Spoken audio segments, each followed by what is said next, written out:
আপনাদের কি কোনো আমাদের সাহায্য করতে পারবেন? সাহায্য করব ইনশাআল্লাহ। যদি বন্যা টন্যা কোনো সময় আসে আপনারা ফোন দিয়েন অথবা যোগাযোগ দর্শক করেন। শ্রোতা, আমার বন্যার কাজেই আমি থাকতে চাই। আসসালামু আলাইকুম। উল্টা টিভি থেকে আপনাদেরকে স্বাগতম। আমি জানি দেশের মানুষ ভালো নেই, তো দেশের খুব ভয়াবহ পরিস্থিতি। এই উপলক্ষে এই পরিস্থিতি অনুযায়ী তো আমাদের সাথে এক নেতা ওইখানে বসে আছে, তার সাথে এই দেশের বিষয়ে কিছু কথা বলবো এই স্যারের সাথে। দেখি সে কি উত্তর দেয়।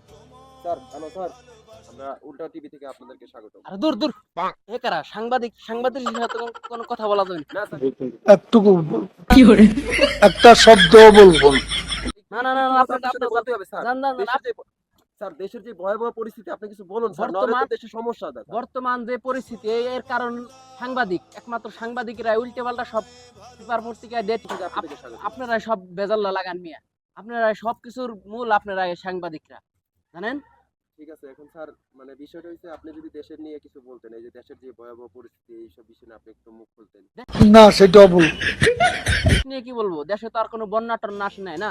বন্যা টন্যা আসলেই আমরা সাহায্য করতাম, এখন তো আর বন্যা টন্যা কোনো কিছু আসে নাই, আমরা আর কি বলবো। আমরা এই জন্য সব নেতারা চুপ করে আছে। এটা নিয়ে তো কোনো বলার কিছু নাই এই জায়গায় না। বন্যা আসতো, মানুষ দুর্দিন আসতো, আমরা সাহায্য সহযোগিতা করতাম। আমরা দূর দূরান্ত গাড়ি নিয়ে যাইতাম, বন্যায় দান করতাম। এটাই আমরা আগের পেশা। তাহলে তো স্যার আপনাদেরকে নেতা বলা যায় না, আপনাদের তো বন্যা কর্মী বলা যায়। মনে হচ্ছে ভালো লাগে বুঝেন নাই। না স্যার, দেশে যুদ্ধ লেগে গেছে, দেশের যে পরিবেশ মানে পুরো বাংলাদেশে আপনার বিভিন্ন রকম একটা বিভ্রান্তি এই ছড়িয়ে আপনারা দিয়েছে। সব পেঁচের কথা বলেন সাংবাদিকরা, আর এক একটা পেঁচ লাগে।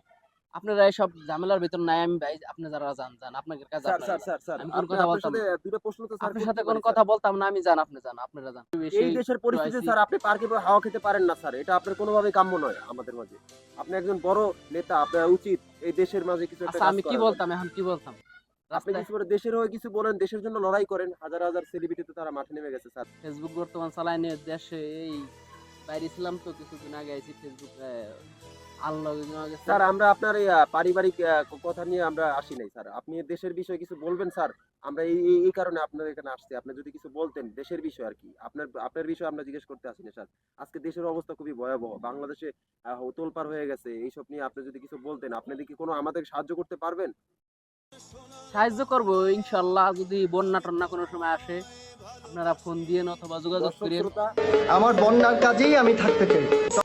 দর্শক, তার কথা আমরা স্পষ্ট এটাই প্রমাণ পেলাম, সে শুধু বর্ণকর্মী, মানে মানে কোনো বন্যা টন্যা আসলে তো সে সাহায্য করে। এবং বাকিটা এই কই যান, এই নেতা কই যান, দাঁড়ান আর দাঁড়ান আমার কাজ আছে, দাঁড়ান। কাজ আছে। কারণ দেখেন তার কথা কিন্তু এটাই পরিষ্কার, ঠিক আছে, সে বলছে যে হ্যাঁ তিনি বর্ণকর্মীতে মানে বন্যায় সে সাহায্য করে, ঠিক আছে, সাহায্য করে।